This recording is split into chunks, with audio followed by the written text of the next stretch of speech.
All right, thanks so much for being with us, everybody. I'm Joy Lim-Nakrin here with Gravir Hello. Denza. And we were just talking about how cool the eclipse was yesterday. Well, okay, so you were at work, right, Joy? Yeah. So did you see it? So everybody, I would say half the station went out around like 3:02 to see it at 3:04, or even before that. And it was honestly, part of the spectacle for me was seeing my colleagues all like with their glasses. Yes. I had to take video of them. Right. Kind of a bonding experience, I No, think. totally. Wasn't it really? But the light was cool, yeah. Describe what it was like.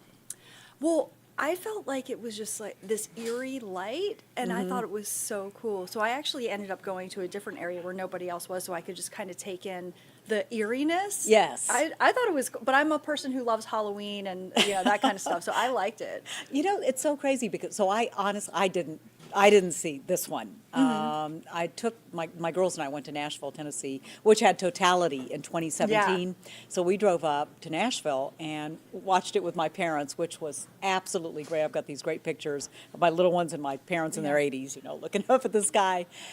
So yesterday, honestly, after all the hype and everything else, I kind of forgot for a minute that it was happening.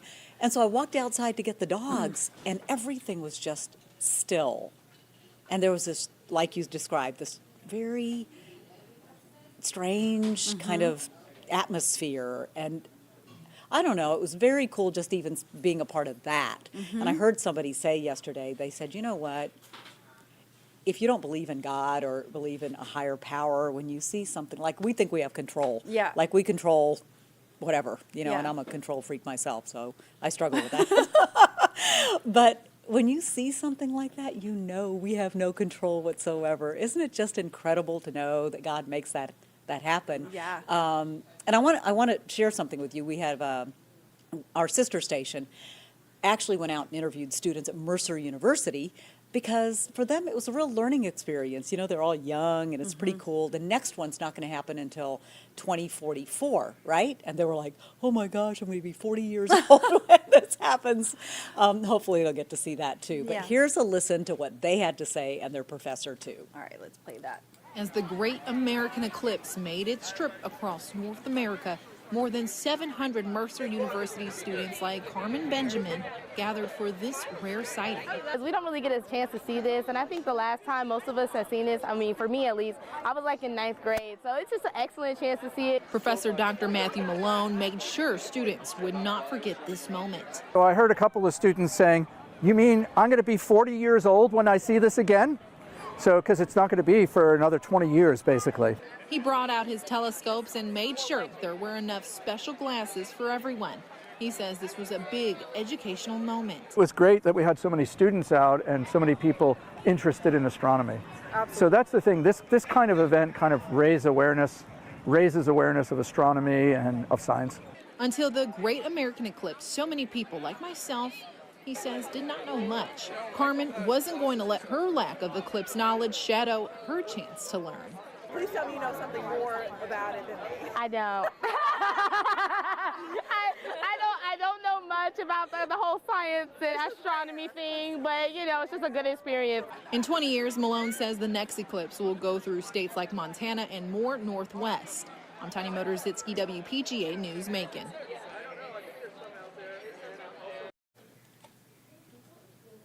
All right, so let's talk a little bit more about some other stories. In case you missed it, there are some concerns right now about the Riverdale Fire Department, and the city council actually met last night. It got pretty heated, and this was in Riverdale, over whether or not to actually keep their fire department. They were supposed to make a decision last night, but they've delayed that vote.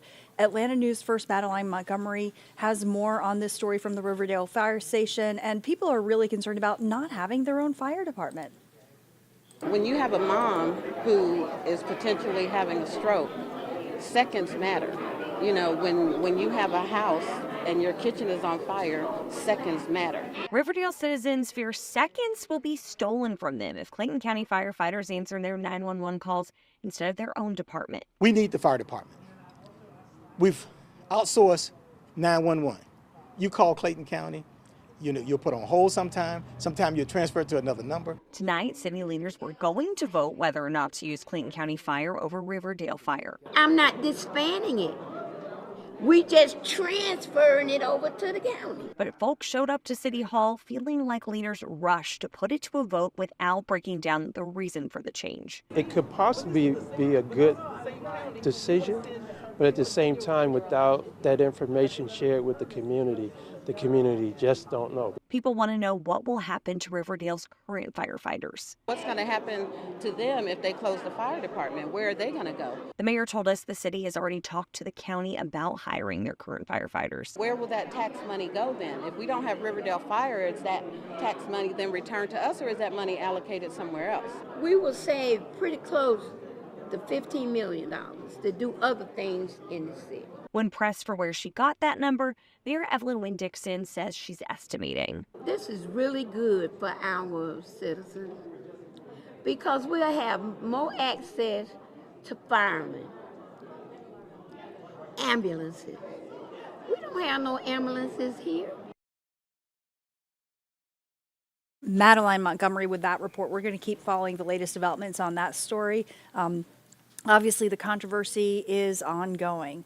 Okay, let's talk about this issue near. Apologize, I'm just changing the graphic here for you. But this issue of a proposed titanium mine near the Okefenokee swamp. So it's really come to a head after years of controversy and protests over this proposal. Atlanta News First reporter Abby Kasoris uncovers how an outpouring of letters and public support from a big-name celebrity could help stop the project dead in its tracks. You'll never see a sky like you see the sky in the Okefenokee. They call it like a cathedral, a floating cathedral, where the reflection, where it's just very reflective, very peaceful. Some of those comments came from Austin Russell's high school environmental science class. His Okefenokee lesson included a field trip to show his students about the wildlife, waterways, and wonder of the more than 400,000 acres. To see light bulb moment, grasp onto something that they're interested about or a care or a cause. The unique habitat protects endangered species, and now the students want to protect it. They've been to the state capitol urging lawmakers to pass a bill banning mining in the swamp. The bill didn't make it through, but they're not giving up and still pushing for protection. Twin Pines' website states that they're willing to invest more than $300 million, and the permits would allow them to excavate a total of 600 acres, adding 400 good-paying jobs to the area.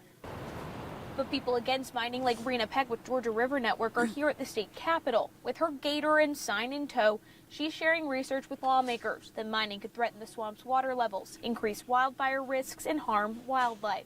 What we're doing is disrespecting Georgians and disrespecting our wilderness. We're giving undue respect to an out-of-state mining company with a poor track record. And there is momentum behind her. Some big names like celebrities, including Leonardo DiCaprio, all wanting to protect the swamp. Abby Kasoris, Atlanta News First. Today, I'm everyone's dad. I know you don't want to hear it, but this is for your own good because chances are 99% that your personal information is floating around on the dark web. I don't know what that is, but listen to me, because I'm about to teach you how to freeze your credit. Think of it this way. If you knew there were burglars driving around your neighborhood with a list of unlocked homes and apartments, wouldn't you lock your doors and set the alarm? You'd probably call the police. But on the dark web, there are no police. That means it's up to you to protect your identity.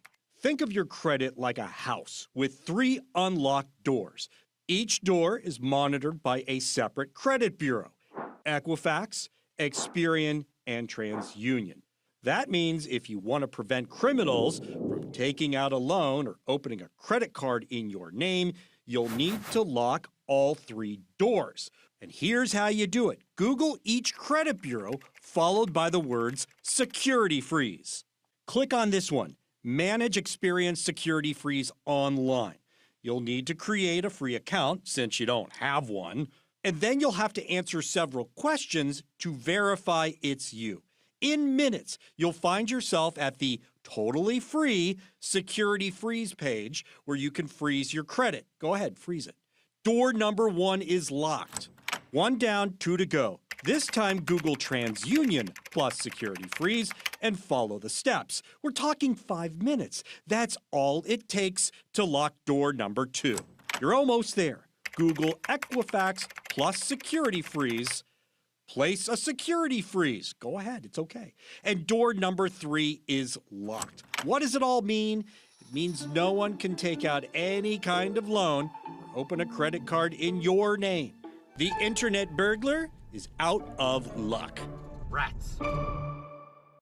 So what do if you want to finance a car, open a credit card, or take out a loan? Well, I say as a dad, it's not happening because I said so.